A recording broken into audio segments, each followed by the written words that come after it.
Pronto, foi. É porque o trem aqui tá lento, meu filho. Boa noite. Isabela, Mariana, Marcos, Natália. Deixa eu ver vocês, hein? Eu tô com a minha carona aqui, eu quero ver de vocês também. Boa noite.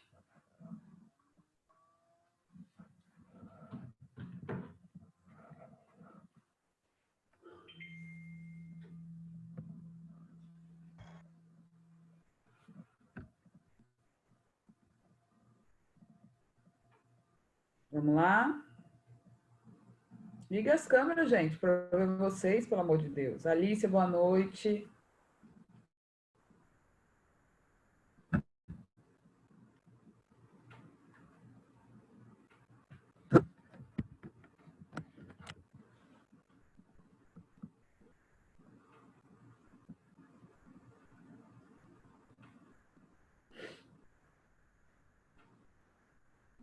Vamos lá, tá todo mundo me ouvindo bem?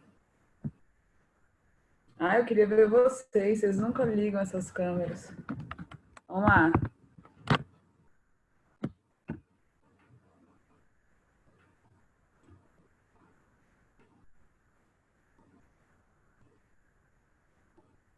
Estão me ouvindo bem? Tá tranquilo? Posso começar?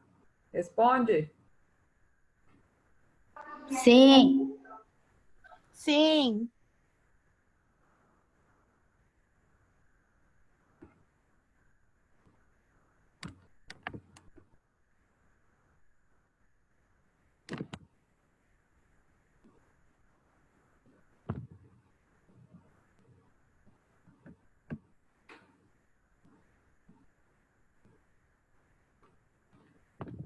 Lara, você tá me ouvindo? Sim.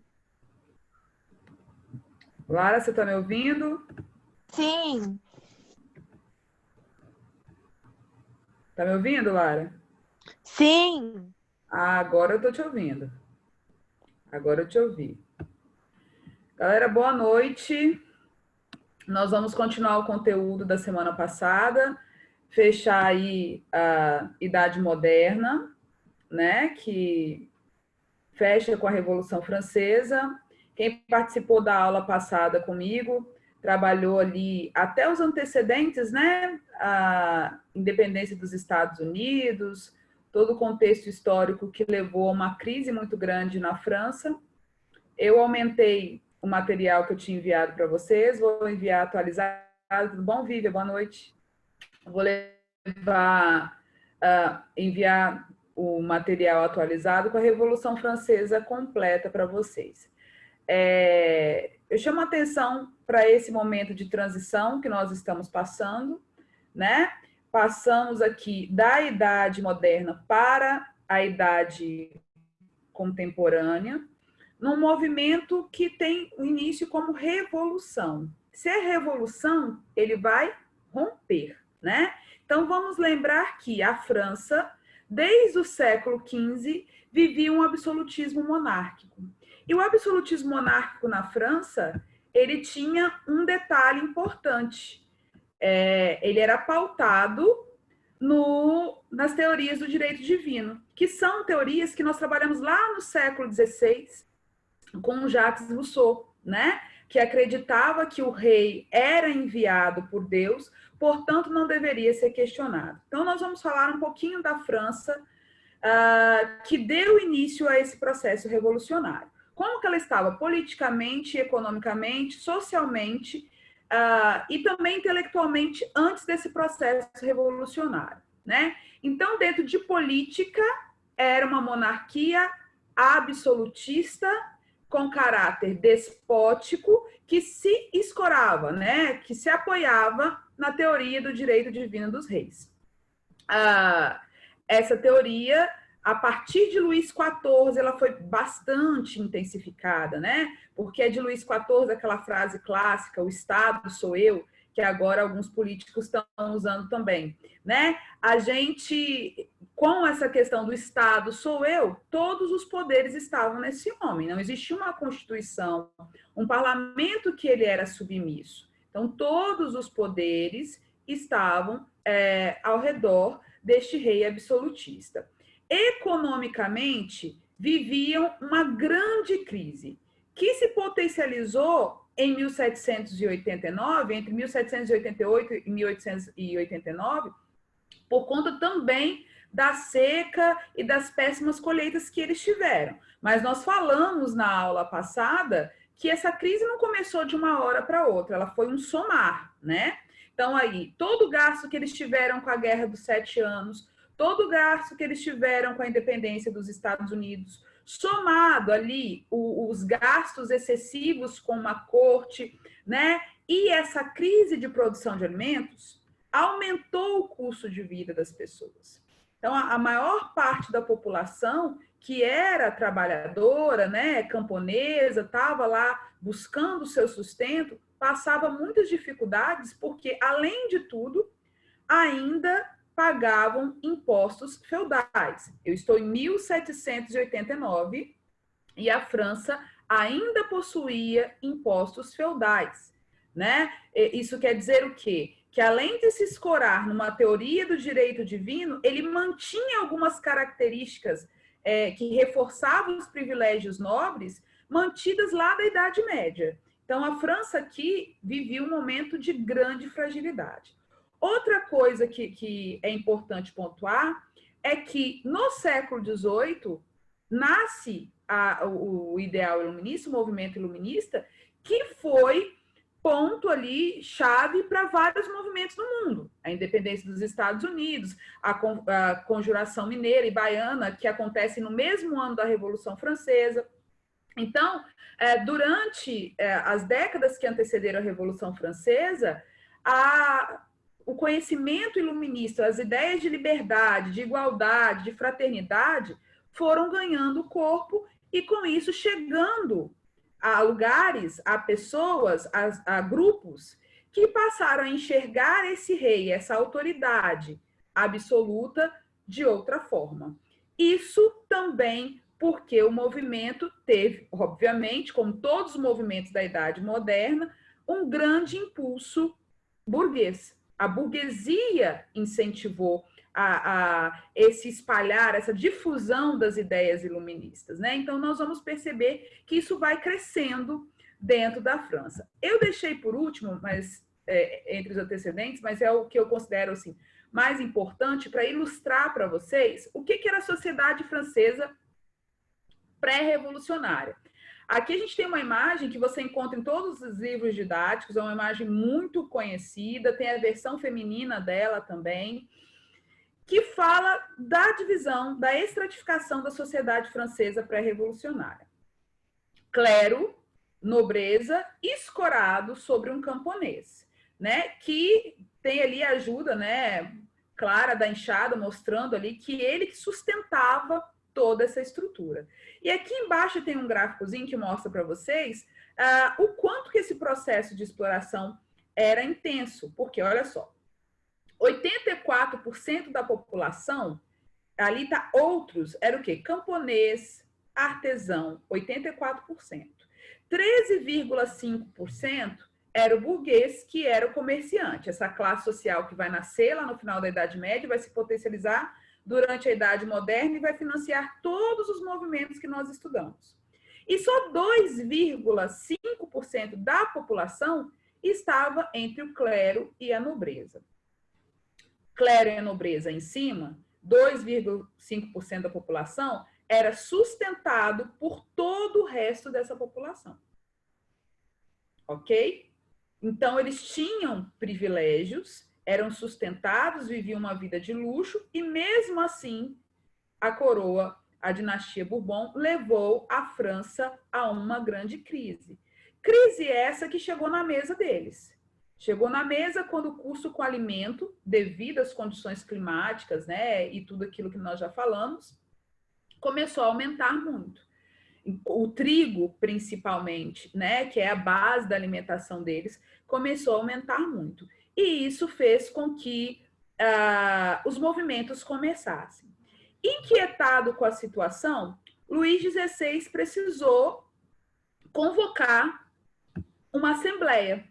Essa assembleia ganhou o nome de Assembleia dos Estados Gerais. O que isso quer dizer? Era uma assembleia que tinha representantes dos 3 estados, do clero e da nobreza, do clero, da nobreza, da burguesia, dos camponeses, dos artesãos, que aí é a base da sociedade que eu mostrei para vocês.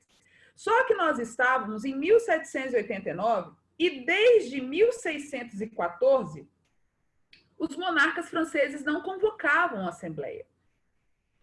Então, como que ele passou a convocar? Pautado nas regras daquela época, do século XVII, onde a representatividade na Assembleia não era por quantidade de pessoas numa classe social, e sim por classe. Ou seja, o clero ia ter direito a um voto, a nobreza a um voto, e a burguesia, o camponês, o artesão, que é o terceiro grupo aqui, a um voto também. Né? Quando ele resolve convocar essa assembleia? Quando a crise econômica chega no ápice. E aí ele teve que ir atrás de quem gerava para pedir ajuda. Essa assembleia contou com vários representantes, né, do primeiro, do segundo, do terceiro estado, mas ela não atendeu a necessidade, principalmente do terceiro estado, que se rebelou contra o rei. Por quê? Se o clero e a nobreza têm vantagens econômicas em cima da exploração do trabalho do terceiro estado, é óbvio que esses 2 grupos sempre votarão juntos. Se o voto é por estado e não por cabeça, ficaria sempre 2 contra 1. Então, o que a burguesia francesa faz? Ela não aceita esse sistema de votação, bate de frente com o monarca e impõe ali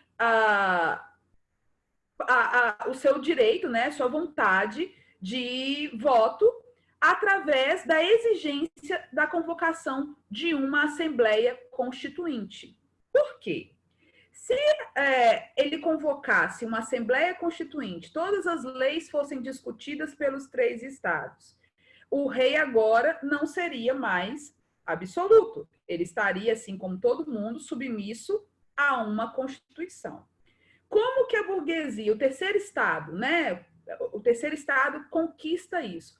Através de uma pressão. Você quer a nossa ajuda, mas nós queremos representatividade. E essa representatividade já era uma luta antiga da burguesia, que, como eu disse para vocês, durante toda a Idade Moderna, ela vai crescendo e vai tomando corpo, força dentro da França.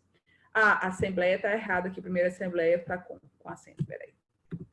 A Assembleia Constituinte, então, ela nasce com esse objetivo. Então, com o nascimento da Assembleia Constituinte, vem uma Constituição, esse rei agora não era mais um rei absoluto, ele estava submisso a essa Constituição. Ele atende a essa exigência, ele aceita porque a situação dele política era muito complicada, mas ele tenta buscar novas soluções. Lá na frente, a gente vai falar um pouquinho mais sobre isso, ok? Bom, os comentários, tudo o que estava acontecendo, a notícia da crise, somada a alguns conflitos antigos que já existiam dentro da França por questões religiosas, né? Porque a França permanecia ali católica, mesmo tendo um grande número de protestantes, e existia, né, ali um conflito muito grande, tinha protestantes, tinham judeus também.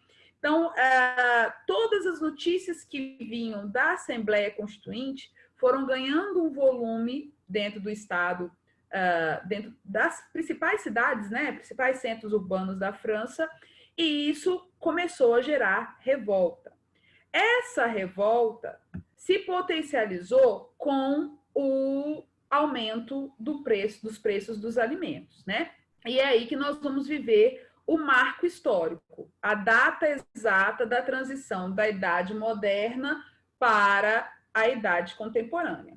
14 de julho de 1789, né? 14 de julho de 1789. O que aconteceu neste dia? todo o grupo que estava reivindicando, né, não só participação, mas também uma Constituição que atendesse à necessidade de todos os grupos, resolveu, então, provocar um motim dentro de Paris. E esse motim invadiu nessa data a Bastilha, que era um grande símbolo da monarquia francesa, mas é importante dizer que neste momento, no momento da Revolução, ela não era mais tão potente quanto os anos que antecederam. Tá? Então, essa população sai, invade essa Bastilha, que era um lugar onde eles guardavam presos políticos, guardavam também, guardavam presos, né? Eles eram onde os presos políticos ficavam e também eles deixavam os armamentos, as munições, que nesse momento já não tinha mais tanta força dentro do Estado francês, né? Esse terceiro parágrafo que eu trouxe aí para você, que depois você vai construir o seu mapa mental, fala um pouquinho disso, né? Funcionou muito tempo como prisão, era um grande símbolo, muitos prisioneiros morriam de frio e de fome lá. Apesar de representar um grande símbolo do absolutismo, nesse momento servia mais como depósito de armamentos do que como prisão, né? E é por isso que eles invadem isso para poder pegar também as armas e as munições que estavam lá. Alguma dúvida até aqui? Alguma dúvida até aqui? Eu posso continuar? Sim. Posso? Então tá. Bom, a tomada da Bastilha, ela mostra para Luís XVI que as coisas não estavam tão fáceis, né? Fica bem claro para ele que começa a pedir ajuda a outros grupos, a outros países, nesse momento de fragilidade política. Enquanto isso acontecia, duas coisas foram feitas. Entre 1789 e 1791. Duas coisas que nós precisamos saber mais do que os outros fatos que eu vou estudar, que eu vou trabalhar aqui com vocês. Primeiro, a Declaração dos Direitos do Homem e do Cidadão. Declaração dos Direitos do Homem e do Cidadão. Presta atenção nessa expressão. Foi uma declaração que, a partir de assinada pela Assembleia Constituinte, colocava todos os membros da sociedade francesa na mesma posição no que diz respeito a direitos e deveres. Antes disso, as pessoas eram julgadas pela camada social em que ela estava, e não pelo crime ou pelo que ela fez, entendeu? O clero era julgado como um clérigo, o nobre como um nobre. Não existia igualdade nem de direitos, nem de deveres. A partir da Declaração dos Direitos do Homem e do Cidadão, esses grupos são colocados na mesma posição no que diz respeito a direito. Só que ela erra em sua composição e em seu registro, porque não contou com participação feminina. Ela não contou com participação feminina e isso fez com que surgisse outro movimento dentro da França, que foi encabeçado por uma mulher que chamava-se Marianne. A Marianne era divorciada, era uma mulher assim moderna para sua época, valente, e ela resolve construir uma declaração das mulheres e das cidadãs. Olha só, hein?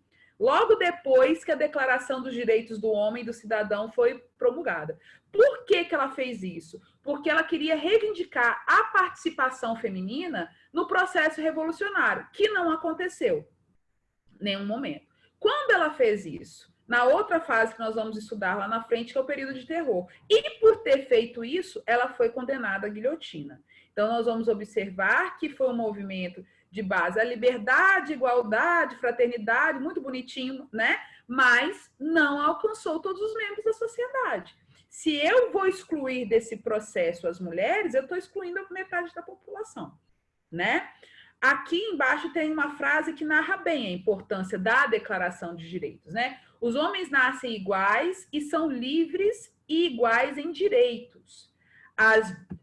Eu não estou conseguindo ver o pedacinho aqui. As distinções podem fundar-se na utilidade comum, ou seja, todos, a partir de agora, seriam vistos pela lei da mesma forma, ok? Outra coisa que é feita no mesmo momento é a Constituição revolucionária. Presta atenção, o rei continuava lá nessa primeira fase, ok? O rei continuava rei. Ele estava com medo, ele estava sofrendo pressão, ele tinha medo dos levantes populares, mas ele permite com que essa Assembleia vai ganhando corpo.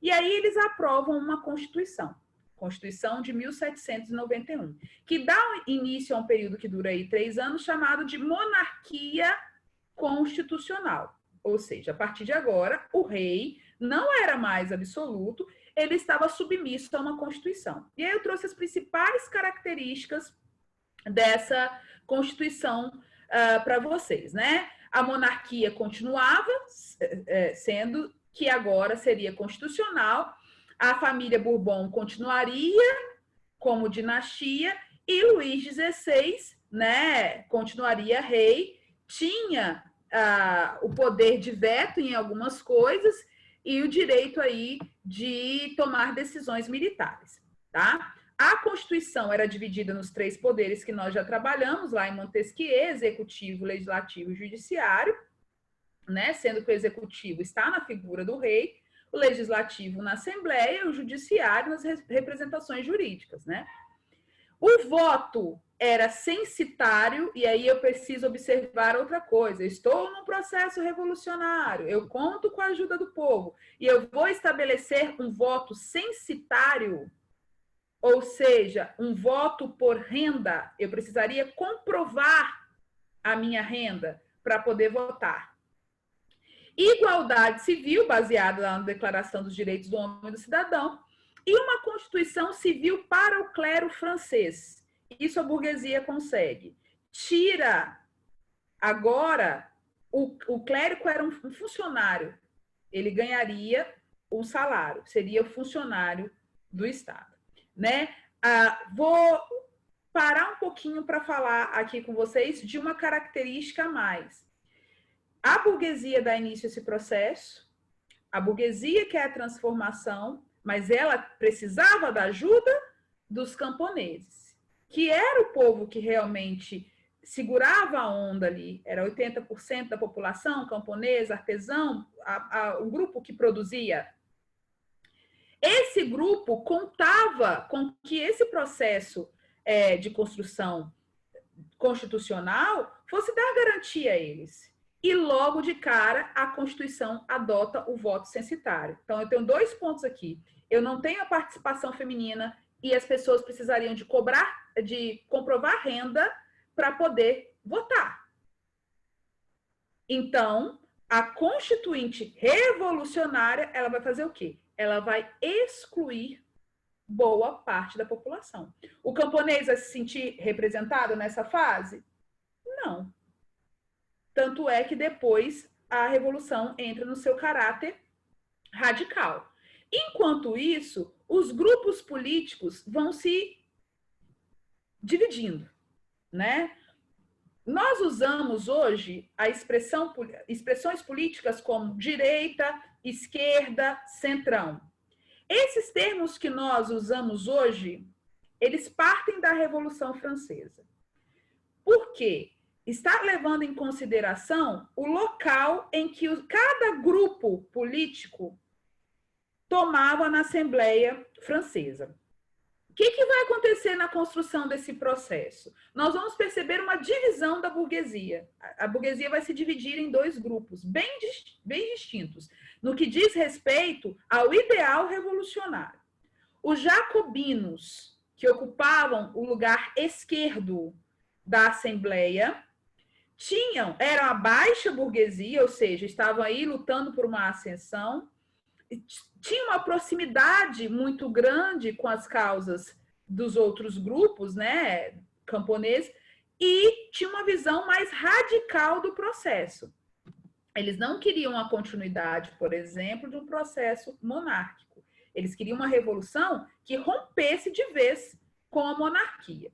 Já os girondinos, que é o outro grupo que nesse momento aqui politicamente consegue mais coisas, era a alta burguesia.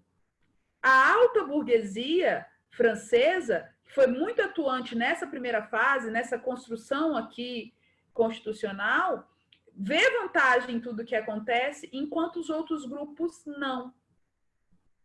E aí, o que vai acontecer? Os jacobinos vão passar a ter apoio de grupos da sociedade francesa que estavam excluídos, como alguns grupos protestantes, judeus, camponeses.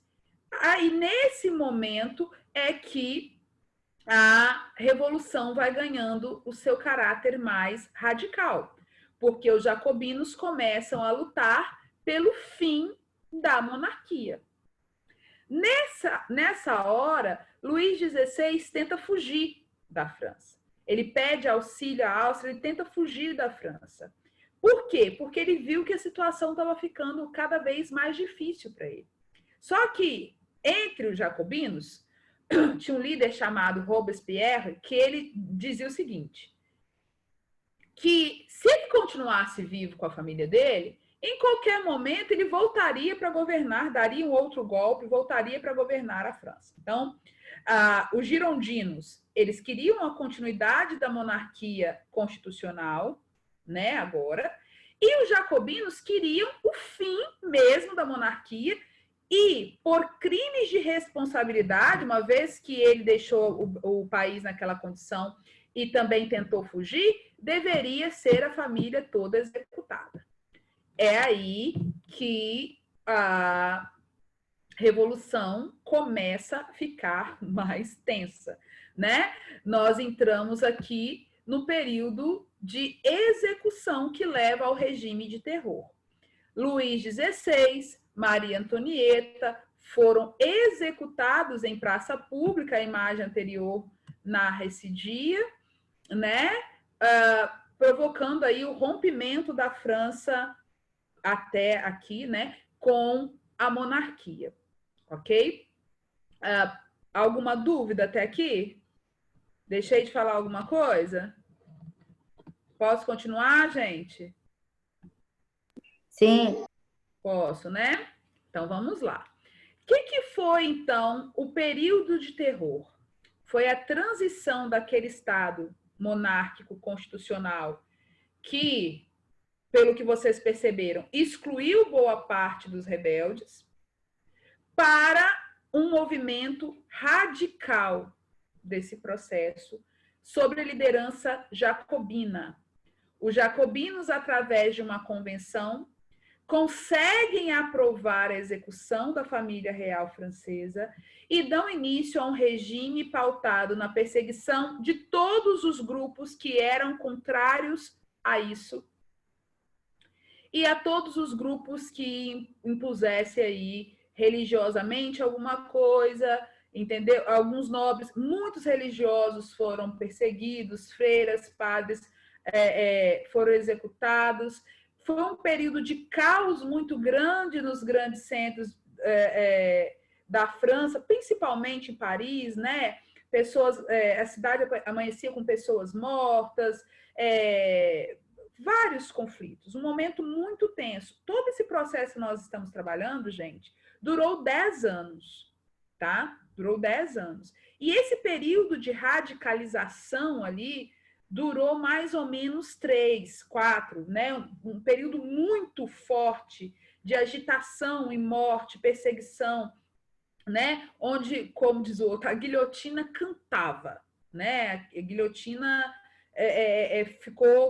virou um instrumento do Estado jacobino para perseguir todos aqueles que eram contrários à ascensão da massa do terceiro Estado, tá? Então, a principal característica é essa. Enquanto os girondinos defendiam a permanência dessa monarquia, né, entendiam que não era necessário isso, os jacobinos venceram a convenção e conseguiram executar a família, dando início a esse período de terror, né?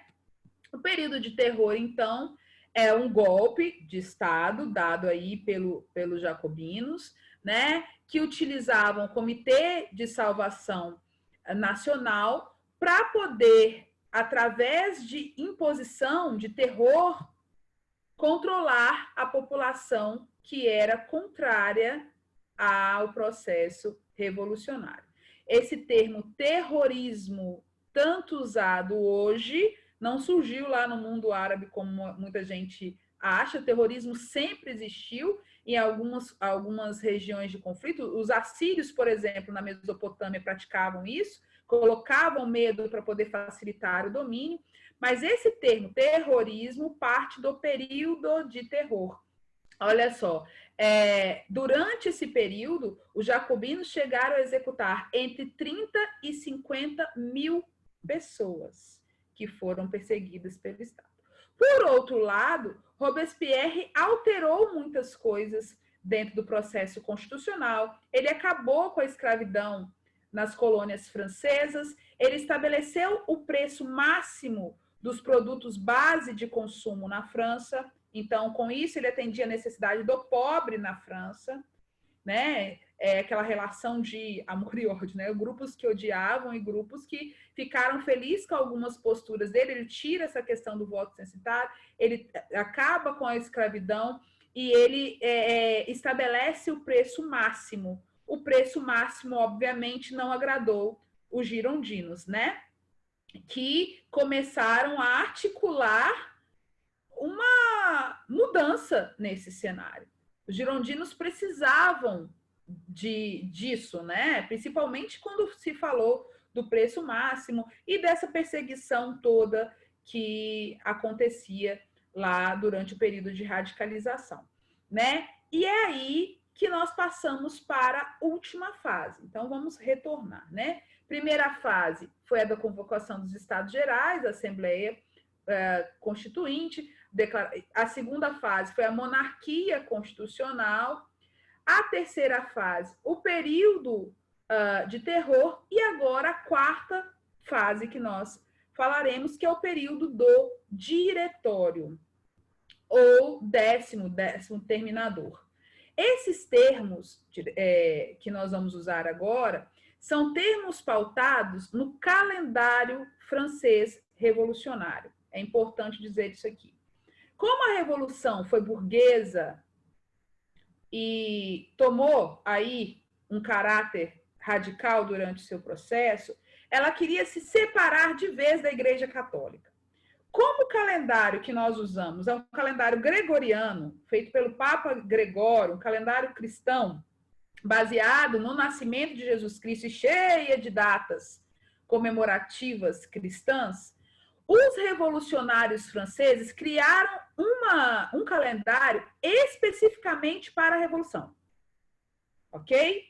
E esse calendário era dividido em épocas de nascimento de flores, produção de algum alimento. Então, brumário, que é um termo que eu vou usar daqui a pouco, vem de bruma, que é uma planta, uma flor, né?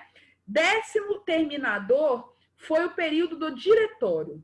É quando a alta burguesia, os girondinos, conseguem prender e matar as lideranças jacobinas da mesma forma que eles faziam com os grupos que eles perseguiam em guilhotina. E depois que Robespierre morre, os girondinos assumem o poder. Esse poder ficou conhecido como diretório, ou golpe do décimo terminador, ok? 5 homens, 5 representantes dos girondinos, governavam a França. Ah, detalhe, tá? Que eu esqueci de usar o termo aqui. Durante o período jacobino era uma república, não era mais uma monarquia, ok? A monarquia acaba com a morte de Luís XVI Maria Antonieta. Adota-se uma república. Essa república ganha um caráter radical. E agora ela é detida pela alta burguesia com outro golpe, que é o terminador. E aí o diretório pega a França num caos. Agora, o caos era muito mais social e político, porque nas ruas as coisas cada vez ganhavam um volume maior. E aí, o que esse diretório resolve fazer? Ele resolve convocar um dos grandes representantes do exército francês, um jovem que só tinha vitórias em seu currículo militar, para poder invadir Paris e organizar as coisas. É aí que nós vamos viver o último movimento, que é o golpe do 18 Brumário, o golpe de Napoleão Bonaparte.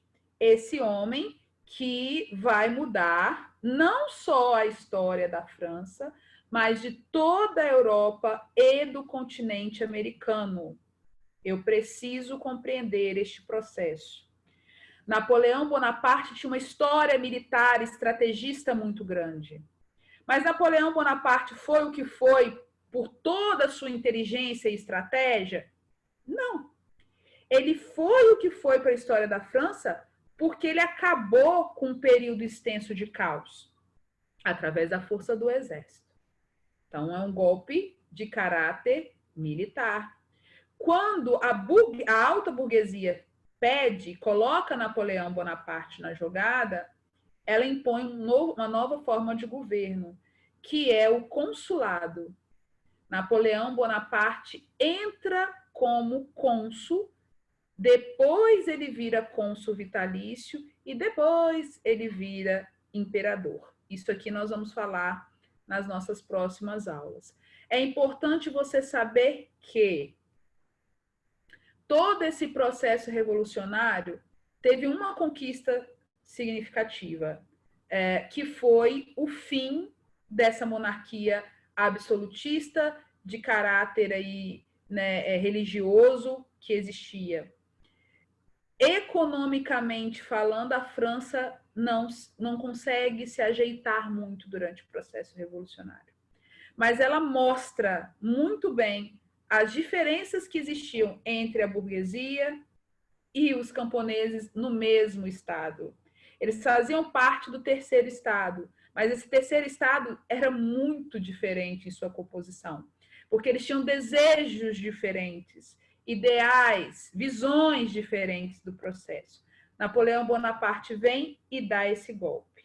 Tem início aí o consulado, que depois leva aí a um período imperial.